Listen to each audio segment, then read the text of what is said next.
All right, so it's 1 minute past 1. Good afternoon, everyone. Assalamu alaikum wa rahmatullahi wa barakatuh. My name is Khalid Naimi from the Dubai Future Foundation, and I will be your moderator for this afternoon in the first session of the UEP Talks. The UEP Talks is a monthly talk series that aims to bring together inspirational entrepreneurs to share their insights and stories, inspire and impact our young entrepreneurs through one-to-one interviews, talks, panel discussions, and more interactive webinars and virtual sessions. Before I start introducing our guest for this afternoon, I would like to give a short introduction about the UEP itself and what does UEP stands for.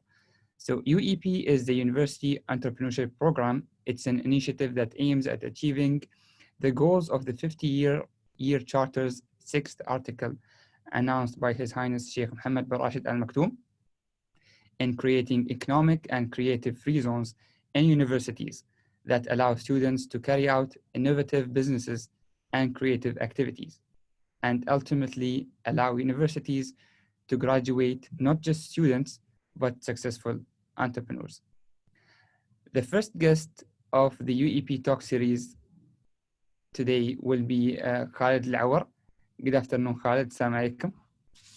Alaikum assalam. It's such a pleasure to be here speaking. Pleasure to have you with us, Khalid. I'll start with a short bio about yourself. First of all, thank you for being with us, and thanks for all our attendees who continue to increase, mashallah.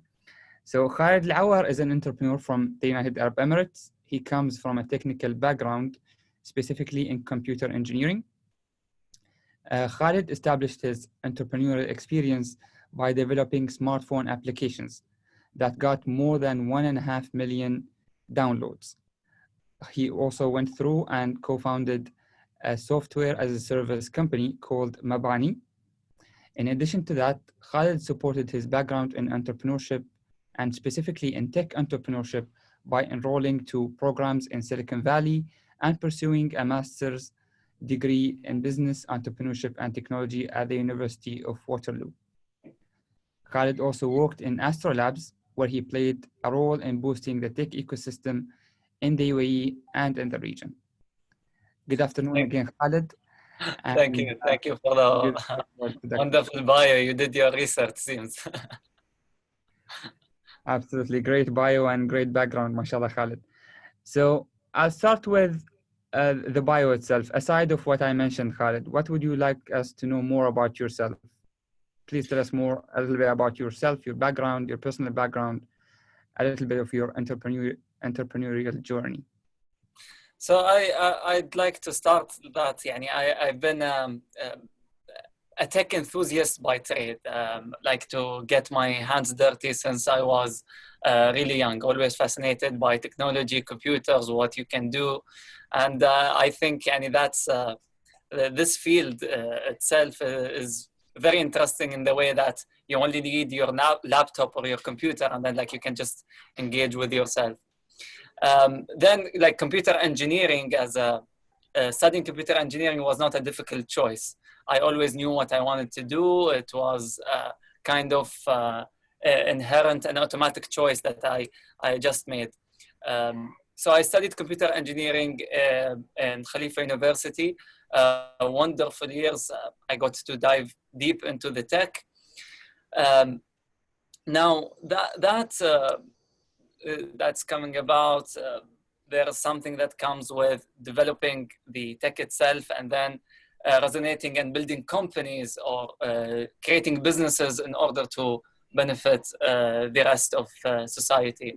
And I think that was the whole Kickstarter and the motivation for me to continue working. First of all, I worked in the government, and then I decided hey, I can create a lot more, and it fits my personality to create companies and start with the entrepreneurship path in order to fulfill my career.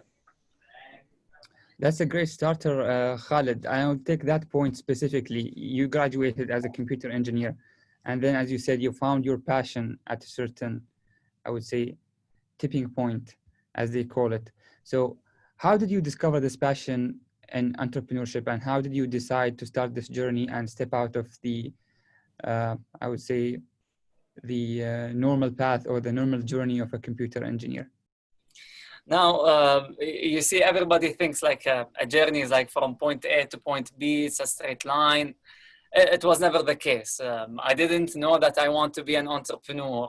I didn't specifically know how to be an entrepreneur or what is entrepreneurship beginningly.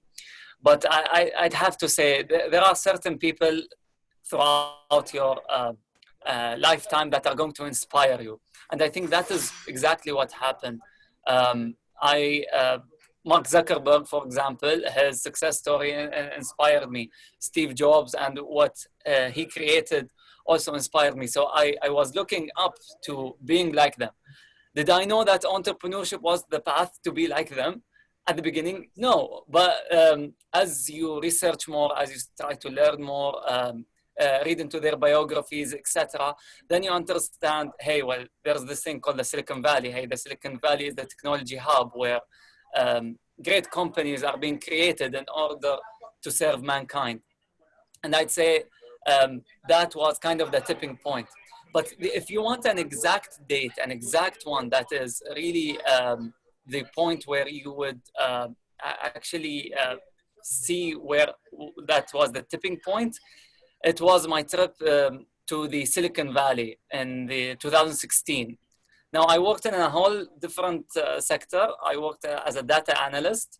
However, that being there in the Silicon Valley and the San Francisco Bay Area just showed me the level of technology that's being played over there, and just getting exposed to that, it clicked, it sort of clicked. Was that the time where you started your first, I would say, entrepreneurial journey with the Mabani application? So coming back from there, yes, that was the start of Mabani. Yeah, I came back inspired by all this tech, and actually, since the majority of the attendees here are university students, I'm going to share one of my experiences at the last year of university. So we had this kind of the graduation project, or sort of the capstone project toward the end of the senior year.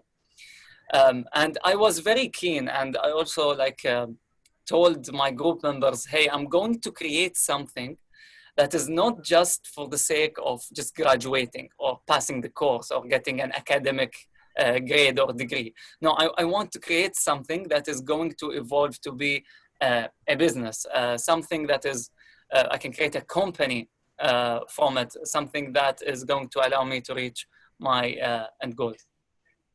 And this was around 2015, I assume 2014. No, that was actually Mabani was started at 2017. So I think what started at 2014 was actually the Keram app. Okay. The Keram game. So if maybe I can show something here. Yeah, so I was into programming and like computer engineering, yes, programming, but so can you see my screen here? Yeah. Yeah. So I developed, by 2014, I published the Keram app, and it was exported to both the, let's say, the Apple iOS store and the Android Google store. Now, fortunately, this was the early years of mobile applications, and it's just like skyrocketed in terms of growth. It was downloaded. I did not expect this. So if I want to say, up until now, it has like 1.5 million downloads. But the thing is, and this was a really critical point in terms of my own experience and my key learnings. Although it got that number of downloads, you would expect the monetization to be somewhat fruitful. That was not the case. And because like creating, as an engineer, I tend to create things. But do I know that it is going to be sustainable? Is it going to create value? Is it, now that's the other question that is always coming into mind. And that's when I moved to entrepreneurship, I focused on that part, the business skills that comes to it. I know that maybe my personal experience comes from a tech background, but I was really lacking in terms of business skills. And that's where I spent, let's say, from 2017 to 2020 building up. That's a great segue to my next question, Khalid. And that's why I asked you a question on when did this start? And my next question is about the biggest challenges that you faced in this journey. And I believe that your type of journey in entrepreneurship is kind of specific to the technology. And most of our students and entrepreneurs today, they want to try to pursue something along that way. And hopefully the UEP program is aiming to achieve that. So at the time that you started your journey, what were the biggest challenges that you faced and overcame? And what are the biggest challenges that you are still facing now? Yeah, so the biggest challenges would come down to, okay, you have a very ambitious goal. Let's say you want to create the next Microsoft, the next Apple, or next Facebook, or you're inspired by them. But I had no idea like how to start, where to go to. And you try to do a simple Google search or like tend to a library or just look at Instagram or any of the social media. And what I faced was information overload. There's an overload of information everywhere, but like, how do I take it and how do I implement it? And I'd say there was no easy answer for me. It's just like try your best, trial and error. But it's important also to try to do somewhat of an educated trial and error. One of the things that I'm really grateful for is kind of having mentors, people leading the way. There's a lot of incubators and accelerators here in the UAE, such as Shira, is known in Sharjah, and you got Dubai SME, Dubai Future Foundation right now with Area 2071, which I am a member of, by the way, so thank you guys. Kind of leading the way, but inevitably you need to take the experience yourself. One needs to take the experience by themselves. And if I want to note it down into more of not the personal side, but the business side, I'd say taking money out of a customer's pocket is one of the most difficult jobs an entrepreneur has to do, whether it's by creating the right product or having the right marketing and sales skills to kind of extract it. Absolutely. Khalid, you mentioned two important points. One is the support that we have here in the UAE with the incubators and accelerators. And the other point is the effort that you've done individually where you stepped out of your comfort zone and went and discovered and looked at what's happening globally and around the world. So what's your advice to young entrepreneurs today to do both and to balance between both, receiving the support and also stepping out of their comfort zone and taking the initiatives by their own? So there's a great quote that I tend to live by in the beginning of your journey. Like be keen on getting as many mentors as you can and have many sessions with them as much as you can. But then you need to do some practice and put it into action to get the hands-on experience, because whatever anybody tells you theoretically, if you don't move it into action and get this feedback loop, the learning and the knowledge is not going to be instilled. but I would still press on having mentors. Like look at a person. Okay, let's say, hey, I want to be like Mark Zuckerberg, but can I get to Mark Zuckerberg and get him to be my mentor? Maybe not. But let me get somebody that is, let's say, 5 years, 10 years ahead of me, and kind of have them as mentors in the journey that I want to take. But getting out of the comfort zone is actually applying these, let's say, advice or guidance that is given by mentorship. Mentors, incubators, accelerators cannot get the work done for you. They can guide you and enlighten you and expose you to the key trends. Definitely. Khalid, you mentioned your exposure to programs and initiatives in Silicon Valley and also your master's degree in the United States. My question is, and now definitely we have participants and attendees from around the world and also more here in the UAE, and I think nowadays it's easier to get exposure to global initiatives and programs. So what were your main takeaways out of this experience? And what do you think should happen more here by young entrepreneurs to try to mimic or try to excel in the same practice that's happening over there? So I'd say both in technology hubs and in innovation hubs, there are what you will see and what you'll get exposed to. At least this is from my personal experience staying there in the Silicon Valley for 5 months and living a year in Waterloo.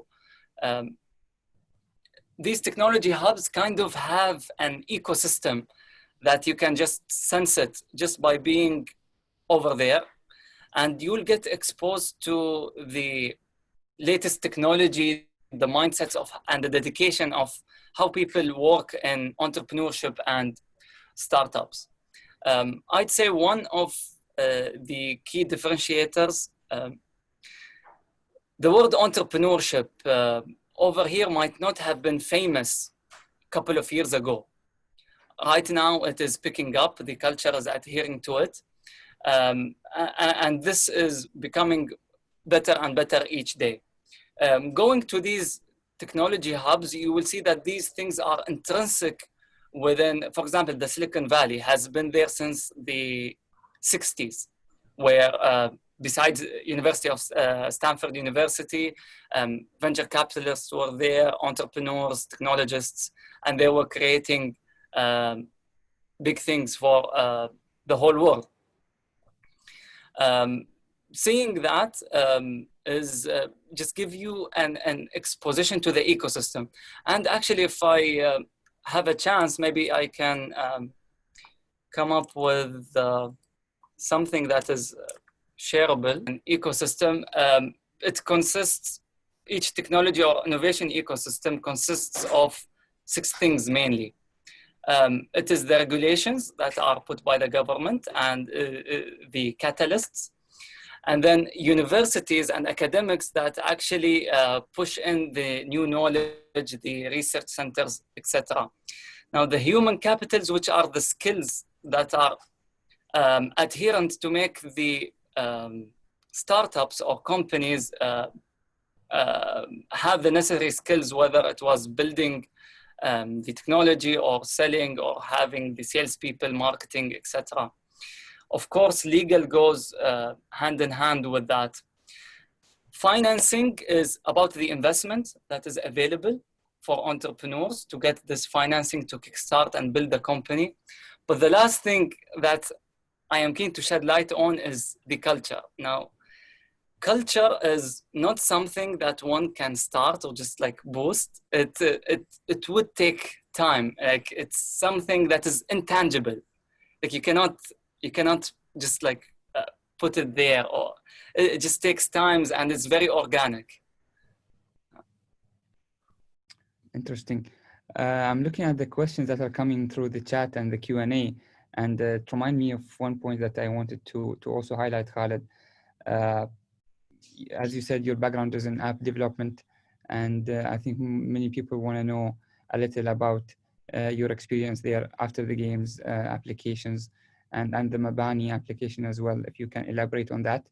One question is about how long did it take you to develop the app before you receive the download? So I think people are trying to draw a correlation between the time invested and the outcome in the app development world.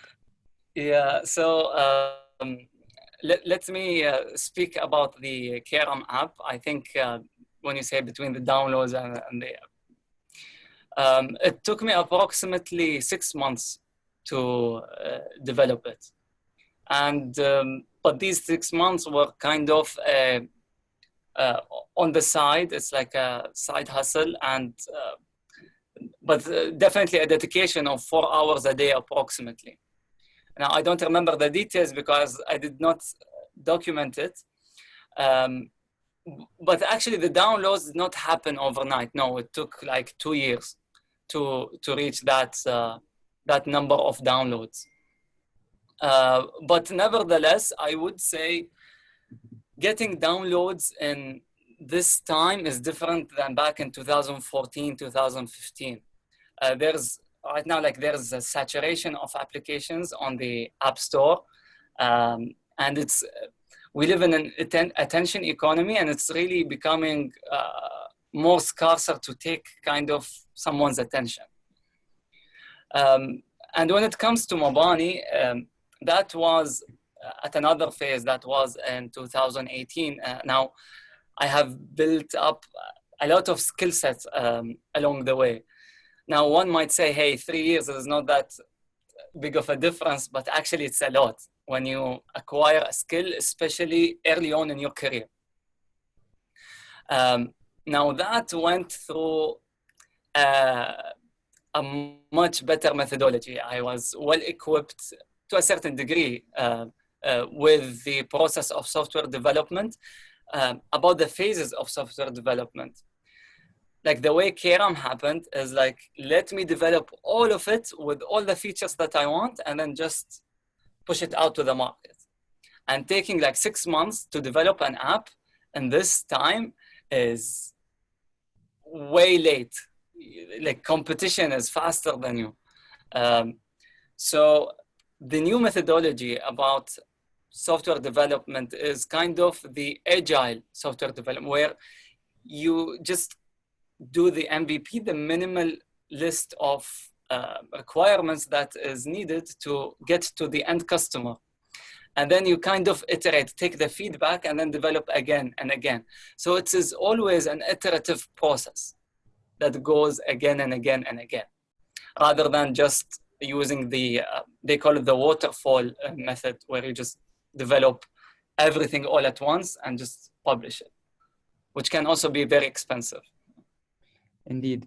Khalid, you mentioned a point on the idea of the applications. I think that's a cornerstone in any product that you develop. So when you think about the gaming applications or the Mabani application, when this idea came to you at the time, how did it come through? How did you find your niche? What kind of thought process did you go through? Do you think right now, the playground, I mean, the app playground is much harder, is more challenging for people to pursue? All right. So let me differentiate one thing. Let's say an app is not a business. An app is just kind of a product that is available. I'd say although there is saturation in the apps side of things, however, I don't know a better time, and like I've spoken to really experts in the field, and they say that there's no better times for entrepreneurs because of globalization, because of the availability of funds, because of the maturity of culture that is happening right now along the world now. So let me, I'll share this fact, and this was a mind-blowing fact when I heard it. back when I was in the Silicon Valley, in April 2019, I was sitting and hearing this talk by the presenter, and what he presented is 30 years ago, 90% of the technology of the world was in the Silicon Valley. And coming to this date and this year, it's 50% between Silicon Valley and 50% between the rest of the world. We can see the huge shift, which is showing that more technology hubs are coming up and around in every part of the world. So definitely, and we can see also the government initiatives here in the UAE, and it speaks for itself. And Dubai Future Foundation is also coming up with a lot of initiatives. I'm sure you know more about that than me. Absolutely. Great insight, Khalid. I'm going to jump to different kind of questions now. Interesting, rich journey, mashallah. Where do you see yourself in the future as an entrepreneur, as a tech entrepreneur? I would say as a computer engineer with a tech background that you have. Yeah, so I went through, like I said, the journey is never a straight line. It has a lot of zigzags. One of the things that I think I discovered, and this is only for myself, I have a huge passion for technology. I was invested in technology up until 2017, and then I became very interested in entrepreneurship. The business skills, like I said, for example, I developed the Keram app. It got a lot of downloads. Okay, this might say it's a good product, but was I able to get money out of it? Kind of reach the sustainability factor of it? Not really, which showed me that I need to learn. And learning is an ongoing journey. I still learn to this day. So I invested in entrepreneurship up until 2020, like until the beginning of this year, when I got the insight that I see myself as a technology entrepreneur, to be specific, where I will invest in technology, upskilling myself in technology to be a great tech entrepreneur in the years to come. The founder of Kareem, Muzaffar, I think his name was, I was reading, I was listening to an interview he had, and one of the things that he shed light upon is that here in the region, there's a lot of opportunity for tech talent. And that's why, since it's not yet saturated, that's where I will invest myself in. And lately, I've been investing in data science and machine learning to be at the frontiers of artificial intelligence. And if you can see, great companies are always built on strong tech. So I see myself as a Kickstarter with the tech pillar within the entrepreneurship ecosystem.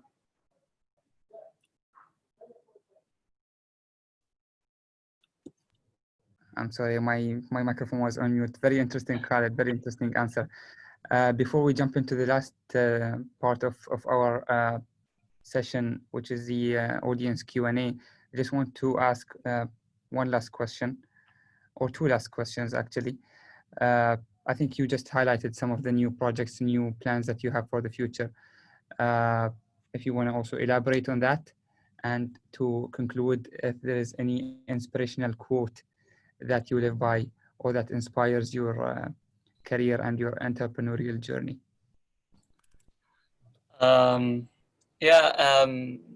I'd say my future goals in the short term. In the long term, I am there, and this is my motto, is I dedicated myself to boosting the UAE's technology ecosystem.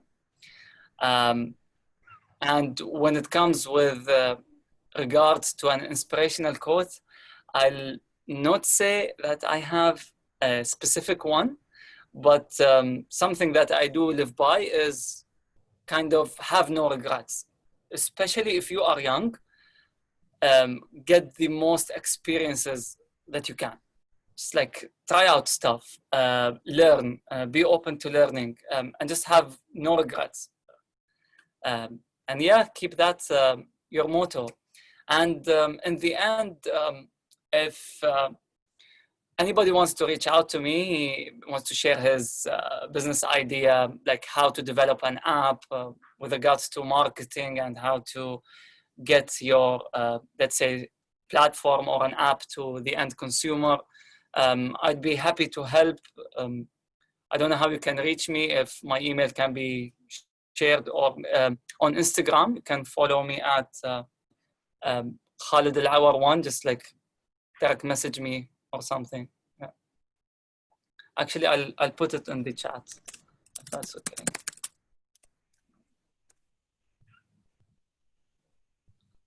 Great. Thank you, Khalid. Very inspirational. And I just want to move to the Q&A part, and then looking at a couple of questions from our audience. And one question is actually what you just mentioned about reaching out to entrepreneurs. The goal of one of the goals of these sessions is to bring together entrepreneurs and inspirational role models from the UAE community and also the region and hopefully the world. One question that came to us, it's kind of a long question, but I think the essence of it is that in the beginning of any business or an entrepreneurial journey, people try to step out and build a network. And sometimes it's hard to build relationships from scratch, and in particular business relationships in a startup community. So what are your thoughts on that, and how did you overcome this challenge in the beginning? So you remember my point on culture, and one of the main pillars of the culture of entrepreneurship is the openness. I think entrepreneurs in essence are they are very open. Entrepreneurs like to be approached by fellow entrepreneurs, by people interested in the subject. That is something that I think is very open. And many people are be willing to help. Just don't be afraid to ask. Show interest, of course, like be respectful, be dedicated, and yes, like I know a lot of people that are willing to help out. And of course, if you reach out to the local incubators, the local accelerators, I've had really great experiences with them. I think I passed in all the entrepreneurship centers and interacted with them here in the UAE, maybe except DTech. I don't think I interacted with DTech, but I interacted with all of them and they're all great. But definitely don't be afraid to reach out to entrepreneurs, people that are interested on social media. Social media is a big thing where all the entrepreneurs kind of congregate. And even if you don't think of yourself yet as an entrepreneur, like you say, hey, I don't have a company yet registered or not invested in, or I did not develop my application yet. Nevertheless, you're a startup enthusiast. You're there to innovate. You're there to create a change. Indeed, absolutely. Khalid, we had a couple of questions that came through before the session through the email registration. And one of the questions asked, I think you just highlighted some of the initiatives and the supporters here in the UAE that supported your journey. Another question was about the most difficult decision that you had to take in the start of your business. I have one. I think it was April 2018 when I was starting out Mabani at the time, and it required a lot of dedication. And I was the most fit among my team members to quit his job and become a full-timer. Okay. So yes, it was pre-revenue. We did not have revenue yet coming in. The application was not yet developed. It was being developed. And I needed to oversee this as well as find customers to kind of purchase the web app and the mobile app. So I took the decision to like quit my job back then, which was like a stable job, cozy, and do that leap. Unfortunately, and this is, I'll not say unfortunately, but wait, big warning here, big warning. I hope everybody's hearing me.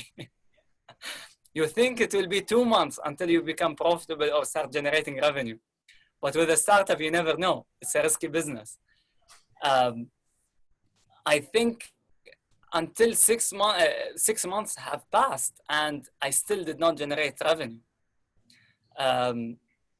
And then I discovered, hey, wait, I thought it was an easy thing to do. And by the way, this is not to like discourage anybody. I went to the Silicon Valley. I took an entrepreneurship program over there at Draper University. And it all came back to me like, hey, I still need to learn more. But it was a difficult decision, you know. There's a social pressure that comes with it. Hey, quitting, what are you going to do now? And then there's kind of this anxiety that builds up. Like there's a timer and there's a tick-tock, tick-tock, tick-tock. Yes. But yeah. You just have to take the leap. I took the leap, but it was an extended leap, I'd say. Because then I studied my master's degree in entrepreneurship. And yeah, fortunately, coming back, I was equipped to make a better decision, to be more equipped and qualified. And that was when I was able to raise capital from investors and kind of kickstart and continue the journey. Yes. But would you say that I regret the step? I don't know. I don't think I will ever discover myself or reach where I reached if I did not take the step. Now, that might not be the right step or the correct step. And I'm not telling anybody to quit prematurely. Absolutely not. You have to take calculated steps. Khalid, there was an interesting question that came through, and I think this is also related to tech entrepreneurs.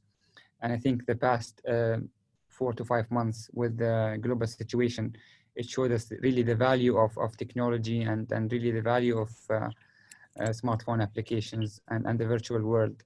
So how do you see the situation right now? How do you see the opportunities for new entrepreneurs in this sector? When it comes to, of course, like the economy has taken a downtrend, and that definitely affects any sort of transactions from happening when people are afraid.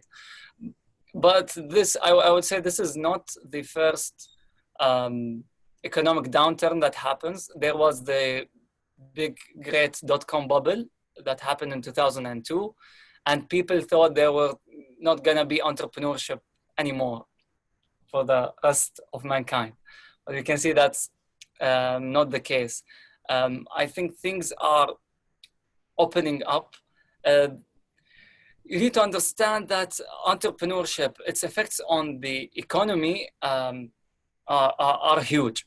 And the country here and the government, with its benevolent leadership, have recognized that. And that's why we can see a lot of initiatives such as the Minister of Entrepreneurship and SMEs. The next way, we're coming into the fourth industrial revolution, and technology is at the frontiers of where everybody's headed. And that's why there is always opportunities, especially if they're backed up by technology. And basing a company on technology, if it was at one time one of the luxuries, no, it's not anymore. It's like one of the main pillars. Yeah. I think the thinking over there, Khalid, is about how we saw in the last 4 to 5 months how companies like Amazon, companies that do grocery deliveries, food deliveries, virtual conferencing like Zoom and Microsoft have thrived. So do you anticipate some sectors to come through this, like medical applications, delivery applications, or do you think that the playground has been saturated already throughout the 4 or 5 months? Oh, no, definitely. The playground is never saturated. by these things. Because if you see, you said the past 4 to 5 months, and I think you're talking about the Corona pandemic. Yes. And if we're talking about that, then we're saying that a lot of things that were based on the traditional methods have ceased to exist. Having said that, there's a lot of demand on the other side of the spectrum, which is remote-based working, delivery, last mile deliveries, etc. The digital transformation has been accelerated now more than ever. So definitely there's a lot of opportunities in the digital platforms. Actually, I have a book here that maybe I can, and I was reading in it, it's called Tech Trends in Practice. And one of the tech trends is the digital platforms, the likes of Uber, the likes of, let's say, Zoom, Airbnb. You can see Airbnb has shifted when the tourism industry just took the downtrend. They have shifted and found a lot of ways to convert technology to move things virtual. I know a dear friend of mine is based out of Toronto in Canada, and he's also leading efforts in doing dermatology using your mobile phone. Just take a picture and then utilizing AI just to give you a diagnosis and congregating all the dermatologists together. Yeah. His startup name is triage.com. Feel free to check it out. Interesting. Yeah. That's a very interesting topic actually. Khalid, I just want to take one final question from the online Q&A. This is saying, is there any advice to a fresh graduate in chemical engineering? After graduating, I feel like I want to go to tech and AI field, but I don't know, or will it be relevant? I think this relates to what kind of degrees will support the entrepreneurship journey of a tech entrepreneur. Well, there's no limit. I personally come from a computer engineering background, but there's a lot of technologies that can be converted into entrepreneurship within all of the disciplinaries. For example, let's say a mechanical engineer or chemical engineer. Nanotechnology is a huge thing right now. Material science, you can see startups all over the world. They're creating sort of T-shirts that are preventing injuries. And I've seen one aspiring one in Waterloo that is working with biotech and nanotech to kind of have a vest which prevents players that are playing boxing and football, American football, from getting a whiplash or a breaking in the neck. Yeah. So definitely, but I think everybody's going to take his own journey. If you research that niche, everybody has a niche. My personal niche is kind of platforms, software platforms, mobile applications, and that sort of, let's say, startups, yeah. Definitely, Khalid. And when you look at the, I would say the giants or the big entrepreneurs around the world, they come from different backgrounds, whether from engineering or tech backgrounds. And then some of them were not coming actually from a tech background, but they led huge companies and huge startups into the technology sector. For sure, exactly. Yeah. Without further ado, Khalid, I think now we are at the 45 minutes mark. If there's anything that you want to add before we conclude this session. Just that I'm honored and grateful for your hospitality. And I want to thank all the attendees for giving me their time. I'm looking forward to chatting with every single one and kind of know their aspirations. Listen, I'll say this from the bottom of my heart. In my journey, when I was starting out and until right now, I still have people that are guiding me through the way, people that have been there for me, and it's just kind of a cycle to give that back to whomever I can. Yeah. Thank you so much, Khalid. Won't take much of your time and the time of the audience. We thank you for being a very kind guest of the first session of the UEP Talks. And we also thank our attendees for their attendance and for their contributions, participation, and questions. And we hope to see you soon. Thank you. You too. Thank you very much, everyone. And stay tuned for the next sessions and the next announcements of the UEP Talks. Stay safe and see you soon, inshallah. Take care. Thank you.